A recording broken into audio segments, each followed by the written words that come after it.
Breaking news చూస్తున్నారు. Middle east లో తీవ్ర ఉద్రిక్త వాతావరణం నెలకొంది. తీవ్రమైన అమెరికా ఇరాన్ పరస్పర దాడులతో ప్రపంచం ఇంకోసారి ఉలిక్కి పడుతుంది.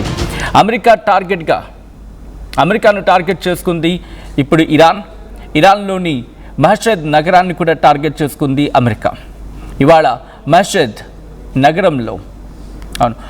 నగరంలో అలీ ఖమేనీ భౌతికాయాన్ని సమాధి చేయబోతుంది ఇరాన్. కట్టుదిట్టమైన భద్రత నడుమ కొనసాగుతూ ఉన్నాయి ఖమేనీ అంతిమ యాత్రకు సంబంధించి ఆ పరిస్థితి. ఇప్పటికే నగరంలో భారీగా జన సమూహం ఉంది. అంత్యక్రియలకు హాజరయ్యారు ఇరాన్ ముఖ్య నేతలు. ఇదే అదునుగా దాడి చేయాలని అమెరికా ప్లాన్ చేస్తుంది. అమెరికా టార్గెట్లో మష్హద్ నగరం ఉంది. ఈ నేపథ్యంలోని జాగ్రత్తలు తీసుకుంటుంది ఐఆర్జీసీ. ఎక్కడ ఎటువంటి ఇబ్బందికర వాతావరణం చోటు చేసుకోకుండా పూర్తిగా తమ గగనతల రక్షణ వ్యవస్థని యాక్టివేట్ చేసింది. మీరు చూడొచ్చు, ఎక్కడ కూడా కనీసం రోడ్లు కనిపించడం లేదు. పూర్తిగా అక్కడికి చేరుకున్న ప్రజలంతా కూడా అయతుల్లా అలీ ఖమేనీ అంత్యక్రియలకు హాజరై తుది వీడ్కోలు పలికేందుకు చేరుకున్న వాళ్ళంతా కూడా. అయితే ఇప్పుడు మషద్ నగరాన్ని టార్గెట్ చేసుకున్నట్టుగా తెలుస్తోంది అమెరికా. ఈ అంశానికి సంబంధించి ఇరాన్ చాలా బలంగా నమ్ముతుంది. ఎందుకంటే మీకు గుర్తుంటే ట్రంప్ గత కొద్ది రోజుల క్రితం వార్నింగ్ ఇచ్చారు. ఒకవేళ మేము టార్గెట్ చేయాలి అనుకుని ఉండుంటే కనుక ఖమేనీ అంత్యక్రియని ఈజీగా మేము టార్గెట్ చేసుకుని ఉండుండొచ్చు. ఎందుకంటే కీలకమైన నేతలందరూ అక్కడికి చేరుకుంటారు కాబట్టి మేము టార్గెట్ చేయొచ్చు, బట్ మేము అలా చేయము అని చెప్పి ట్రంప్ చెప్పుకొచ్చారు. బట్ ఇప్పుడు మిడిల్ ఈస్ట్లో మళ్ళీ ఉద్రిక్తత పెరుగుతున్న క్రమంలో అమెరికా ఇరాన్ పరస్పర దాడులు చేసుకుంటున్న సందర్భంలో ఇప్పుడు ఏం జరుగుతుందా అని చెప్పి యావత్ ప్రపంచం ఒక్కసారిగా మళ్ళీ ఆందోళనలో పడింది. ఎందుకంటే అమెరికా ఇరాన్ని టార్గెట్ చేసుకుంటున్న కొన్ని ప్రాంతాలు కీలకమైంది. ఇప్పుడు మషహద్ నగరం. ఈ విషయం పక్కన పెడితే మనం చూసాం చాబహార్ పోర్ట్ని టార్గెట్ చేసుకుంది. చాబహార్ పోర్ట్ భారత్కి చాలా కీలకం. ఎందుకంటే ట్రాన్స్పోర్టేషన్ గురించి మాట్లాడుకున్నా, లేకపోతే ఇరాన్తో రిలేషన్స్ గురించి మాట్లాడుకున్నా, పాకిస్తాన్కి చెక్ పెట్టాలనుకున్నా చాబహార్ పోర్ట్ కీలకం. అటువంటి చాబహార్ పోర్ట్ను కూడా అమెరికా నిన్న టార్గెట్ చేస్తుంది. అక్కడ చాబహార్ పోర్ట్ ఉన్న ప్రాంతం, ఆ పరిసర ప్రాంతాల్లో విద్యుత్ సరఫరా నిలిచిపోయిందని చెప్పి, కొన్ని ప్రాంతాల్లో విద్యుత్ సరఫరా నిలిచిపోయింది, కరెంటు సరఫరాకు ఆటంకం ఏర్పడిందని చెప్పి ఇరానే స్వయంగా చెప్పుకొచ్చింది. ఇప్పుడు జరుగుతున్న ఈ పరిణామాలన్నింటినీ బేరేజ్ వేసుకుంటే ఇది అంత సాధారణమైన పరిస్థితి కాదు. అందుకే ఐఆర్జీసీ కూడా చాలా తెలివిగా ఆచితూచి వ్యవహరిస్తోంది. ఇరాన్లో ఇప్పుడు ప్రస్తుతం అయతుల్లా అలీ ఖమేనీ అంతిమయాత్ర కొనసాగుతున్న క్రమంలో ఇరాన్ కూడా అలర్ట్ అయింది. తమ గగనతల రక్షణ వ్యవస్థని పూర్తిగా యాక్టివేట్ చేసింది. అమెరికా ఏ క్షణాన్నైనా దాడి చేసే అవకాశం ఉందని చెప్పి భావిస్తుంది. దీని అంతటి కారణం హార్మోజ్ స్ట్రైట్లో తమ పర్మిషన్ లేకుండా వెళ్ళిన 3 నౌకలపై ఇరాన్ దాడికి పాల్పడింది. ఇరాన్ దాడికి పాల్పడిందని చెప్పి అమెరికా ప్రతిదాడికి దిగింది. అమెరికా ప్రతిదాడికి దిగిన సందర్భంలో ఇప్పుడు ఇరాన్ ఏం చేయబోతుంది? ఇప్పటికే ట్రంప్ చెప్పుకొచ్చాడు, నా చేతులు దాటేసింది, డీల్ ఇక ప్రస్తావన లేదు ఇరాన్తో అంటూ ట్రంప్ తెగేసి చెప్పుకొచ్చాడు. దాంట్లో ఇంకా కొన్ని కీలకమైన అంశాలను కూడా ట్రంప్ చెప్పాడు. నన్ను దాటి వెళ్ళిపోయింది అని. అంటే ట్రంప్ని దాటి ఆ డీల్ దాటేస్తుందంటే beyond its limits, beyond Trump అంటే ట్రంప్ను మించి దాటిపోయిందని చెప్పి. అయితే ఇక్కడ ఒక పాటే మళ్ళీ అందుకున్నాడు ట్రంప్. ఇలా యుద్ధానికి సంబంధించి యుద్ధం ఇక ఆగే పరిస్థితి ఉందా? As of now biggest question mark. ఎందుకంటే ఆస్ట్రేలియాలో కావచ్చు, లేకపోతే న్యూజిలాండ్లో కావచ్చు, భారత్లో కావచ్చు, అందరూ కూడా ఇటు యుద్ధం ఆగింది, ఇక ప్రశాంతమే అనుకున్నారు.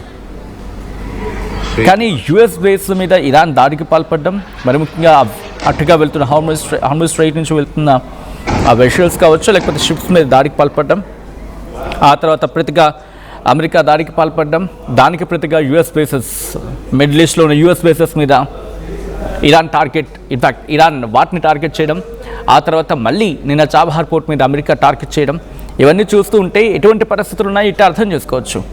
మిడిల్ ఈస్ట్లో అమెరికా ఇరాన్ ఒకరి మీద ఒకరు దాడులు చేసుకుంటున్నారు. ఇరాన్పై విరుచుకుపడతామని చెప్పి ట్రంప్ నిన్న స్వయంగా ప్రకటించిన గంటల వ్యవధిలోనే నిన్న రాత్రి మనం చూసాం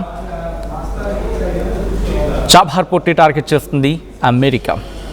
దాంతో ఆ ప్రతీకార దాడులు పీక్స్కి చేరుకున్నాయి. గల్ఫ్ దేశాల్లో అమెరికన్ బేసెస్ని టార్గెట్ చేసుకుంది ఇరాన్. బహ్రెయిన్లోని యుఎస్ నేవీకి సంబంధించిన 5th ఫ్లీట్ హెడ్ క్వార్టర్స్లో మంటలు చెలరేగాయని చెప్పి ఇరాన్ మీడియా చెప్పుకొచ్చింది. దాంతోపాటు కువైట్లోని యుఎస్ బేసెస్ మీద కూడా దాడులు చేస్తామని చెప్పుకొచ్చింది. తమ దేశం వైపు వస్తున్న డ్రోన్స్ని మిజైల్స్ని అడ్డుకుంటున్నామని చెప్పి కువైట్ ఆ తర్వాత మళ్ళీ క్లారిటీ ఇచ్చింది. ఖతార్లో కూడా దాడులు జరిగాయని చెప్పి ఒక మాట వినిపిస్తూ ఉంటుంది. అయితే హార్మోజ్ స్ట్రెయిట్ అటువైపు వెళ్తున్న నౌకరుని ఇరాన్ టార్గెట్ చేయడంతోనే ఈ తాజా ఘర్షణలు మొదలయ్యాయి. ఆ హార్మోజ్ స్ట్రెయిట్లు నౌకలపై దాడులను ఏమాత్రం సహించమని ట్రంప్ తాజాగా హెచ్చరించాడు. ఇరాన్ చేసే ఒక్కో దాడికి దాదాపు 20 రెట్లు దానికి ప్రతిదాడి ఉంటుందని చెప్పి ట్రంప్ చెప్పడం ఆ పరిస్థితి అర్థం పడుతోంది. రాత్రి సమయంలో ఇరాన్ దాడులతో విరుచుకుపడుతోంది. At the same time Trump ఏమన్నాడు, లేటెస్ట్ డెవలప్మెంట్లో ట్రంప్ ఏమన్నాడంటే Iran needs a deal badly అంటూ ఉన్నాడు ట్రంప్. అంటే చాలా చాలా చాలా కోరుకుంటోంది నాతో డీల్కి ఇరాన్ అని చెప్పి ట్రంప్ చెప్పుకొచ్చాడు. బట్ పరిస్థితులు చూస్తే అలా ఉన్నాయా? ఒక మాటలో చెప్పాలంటే ఇరాన్ నిజంగా కోరుకుంటోందా? ఈ పరిస్థితులు ఒక్కసారి బేరేజ్ వేయండి. ఒకవేళ ఇరాన్ కనుక ట్రంప్తో డీల్ కోరుకుంటే ఎందుకు దాడి చేస్తుంది? కువైట్లో ఎందుకు దాడి చేస్తుంది? ఖతార్లో ఎందుకు దాడి చేస్తుంది? అండ్ గల్ఫ్ కంట్రీస్లో ఎందుకు దాడి చేస్తుంది? Badly Iran needs a deal badly అంటే ఇరాన్ చాలా అత్యవసరంగా ఒక మంచి డీల్ కోరుకుంటుంది నాతో అని చెప్పి ట్రంప్ అంటూ ఉండడం. అది నేను మీకే విడిచిపెడతాను, మీరే మాట్లాడే ప్రయత్నం చేయండి. ఇప్పుడు ఎంత జరుగుతుంది? ఒక పక్క ఆయతుల్లా అలీ ఖమేనీ అంత్యక్రియలు జరుగుతూ ఉన్నాయి, మరో పక్క IRGC చాలా యాక్టివ్ మోడ్లో ఉంది. హార్మోజ్ స్ట్రెయిట్ని అసలు హార్మోజ్ స్ట్రెయిట్ ఇక్కడ అంత కీలకం. హార్మోజ్ స్ట్రెయిట్ ఒకప్పుడు ఎంత ప్రశాంతంగా ఉండింది. ఫిబ్రవరి 28 subject the correction here it again. February ending లేకపోతే మార్చ్ బిగినింగ్ అనుకుందాం, పోనీ ఫిబ్రవరి స్టార్టింగ్ లేకపోతే మిడ్ ఆఫ్ ద ఫిబ్రవరి ఎంత ఖాళీగా ఉండేది. ఎంత ఖాళీగా ఇన్ ద సెన్స్ రవాణాకి ఎటువంటి ఆటంకం ఉండేది కాదు. ట్రంప్ సాధించింది ఏంటి? ఈరోజు ట్రంప్ ప్రశ్నించుకోవాల్సిన సందర్భం అండ్ ప్రపంచం ప్రశ్నించుకోవాల్సిన సందర్భం. సాధించింది ఏంటి? ఒరిగింది ఏంటి ప్రపంచానికి? బహుశా ఇక్కడ విజయం సాధించింది ఇరానా లేకపోతే అమెరికానా? నేను మీకే విడిచిపెడుతున్నాను, మీరే మాట్లాడే ప్రయత్నించండి. Because I'm not giving any conclusion. ఆ కంక్లూషన్ పాయింట్స్ నేను ఇవ్వట్లేదు. బట్ ఇరాన్లో అయితే మాత్రం హైలైట్ ఉంది, దాని గురించి మాట్లాడుకుందాం. ఇక్కడ కాంటెక్స్ట్ ఏంటి? ఇరాన్ మీద దాడి జరుగుతుంది. ఈరోజు అంతిమయాత్ర జరుగుతుంది ఆయతుల్లా అలీ ఖమేనీది. బట్ దీన్ని ఇప్పుడు అమెరికా టార్గెట్ చేస్తుందా? జరుగుతున్న పరిణామాలు చూస్తూ ఉంటే హూ నోస్. ఇక్కడ 2 సాధ్యాలు ఉన్నాయి. ఒకటి, ఆయతుల్లా అలీ ఖమేనీ అంత్యక్రియలు ముగిసిన తర్వాత ప్రపంచ దేశాల నుంచి ప్రతినిధులు వచ్చారు, కొంతమంది అధినేతలు వచ్చారు. ఆయనకు అంతిమ యాత్రలో ఆయనకు తుదివీడ్కోలు పలికేందుకు, ఆయతుల్లా అలీ ఖమేనీకి తుదివీడ్కోలు పలికేందుకు ప్రపంచ దేశాధినేతలు అక్కడికి చేరుకున్నారు. ఇన్ఫ్యాక్ట్ గల్ఫ్ దేశాలకు సంబంధించి కొంతమంది ప్రతినిధులు కూడా వెళ్ళారు. బహ్రెయిన్ కావచ్చు, కువైట్ కావచ్చు, ఇలా కొన్ని దేశాలకు సంబంధించి. సో ఇప్పుడు ఇక టార్గెట్ చేస్తే వాళ్ళ మీద కూడా ఇబ్బంది అవుతుంది. అది అమెరికా కన్సిడర్ చేస్తుందా? అయితే ట్రంప్ ఒక మాట అన్నాడు, ఒకే మాట అన్నాడు, మేము కనుక దాడి చేయాలి అనుకుంటే అంతిమ యాత్రలో అంతమంది ఇరాన్కి సంబంధించిన కీలక నేతలు అక్కడే ఉన్నారు. ఒక్క టార్గెట్ చేస్తే సరిపోతుంది, ఒక్క టార్గెట్ చాలు, మాకు క్లియర్ అయిపోతుందని అర్థం వచ్చేలా, భావం వచ్చేలా ట్రంప్ మాట్లాడుకొచ్చారు. కానీ నిజంగా టార్గెట్ చేస్తాడు. ఎందుకంటే అక్కడ కేవలం ఇరాన్కి సంబంధించిన కీలక నేతలు మాత్రమే కాదు, ప్రపంచ దేశాధినేతలు లేకపోతే ప్రపంచ దేశాలకు సంబంధించిన ప్రతినిధులు అక్కడ ఉన్నారు. ఒకవేళ అదే దాడి జరిగితే ప్రపంచం దుమ్మెత్తిపోస్తుంది. మళ్ళీ ప్రపంచం అంటే అందరూ అనుకున్నారేమో, కాదు. అమెరికా, యూరోప్, ఈ దేశాలకు సంబంధించి, యూరోపియన్ దేశాలకు సంబంధించి కావచ్చు, లేకపోతే అమెరికా సంబంధించి ఎవ్వరూ హాజరు కాలేదు. కాబట్టి ప్రపంచంలో వీళ్ళిద్దరు మినహా మిగిలిన దేశాలకు సంబంధించి దాదాపుగా హాజరయ్యారు. నిన్న కూడా ఒక వీడియోలో మనం చెప్పుకొచ్చాం, RTV ఆర్ స్ట్రీమ్ వీడియోస్, ఆ వీడియో సెక్షన్స్లో మీరు చూడొచ్చు. ఒక వీడియో ఉంటుంది. ప్రపంచంలో ఇంతవరకు ఎవరి అంతిమ యాత్ర లేకపోతే అంతిమ యాత్రకు సంబంధించి ఇంత పెద్ద ఎత్తున జన సమూహం వచ్చిందనేది ఒక వీడియో సెక్షన్లో ఉంటుంది, మీరు చూడొచ్చు. ఇప్పుడు చూస్తున్న పరిణామంలో టార్గెట్ చేసే అవకాశం ఉందంటే కనుక as of now biggest question mark, no. ఈ నేపథ్యంలో అమెరికా ఖమేనీ అంతిమ యాత్రను టార్గెట్ చేస్తుందా? మీరేమనుకుంటున్నారు? కమెంట్ చేసే ప్రయత్నం చేయండి. This is are disturbing content. Video description is highly advised. ఈ కథనం మిమ్మల్ని కాస్త కవరపరచవచ్చు. దీనికి సంబంధించి తగిన జాగ్రత్తలు తీసుకోవాలని RTV సూచించడం జరుగుతోంది. ఒక్కసారి ఆ విషయాలు చూద్దాం.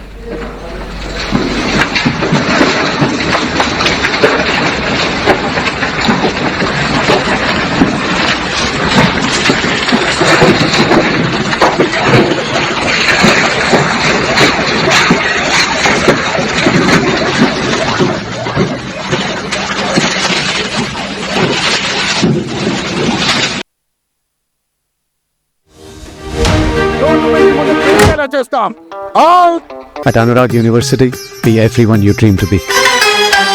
900 plus companies, 7.89 lakh per annum average CTC, 100% placements.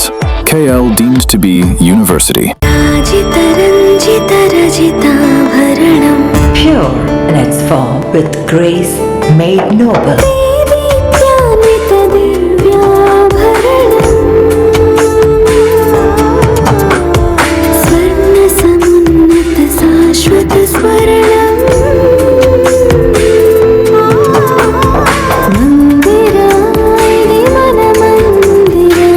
Mandira Premium Silver Jewelry by Manipali. Fashion ప్రపంచంలో 60 ఏళ్ల లెగసీ, ఎప్పటికప్పుడు నయా న్యూ ట్రెండ్ ని మనకు అందిస్తూ మనందరి చాయిస్ కిసాన్ ఫ్యాషన్ మాల్ వచ్చేస్తుంది మన బీరంగూడకి. జూలై 10న గొప్ప ప్రారంభం.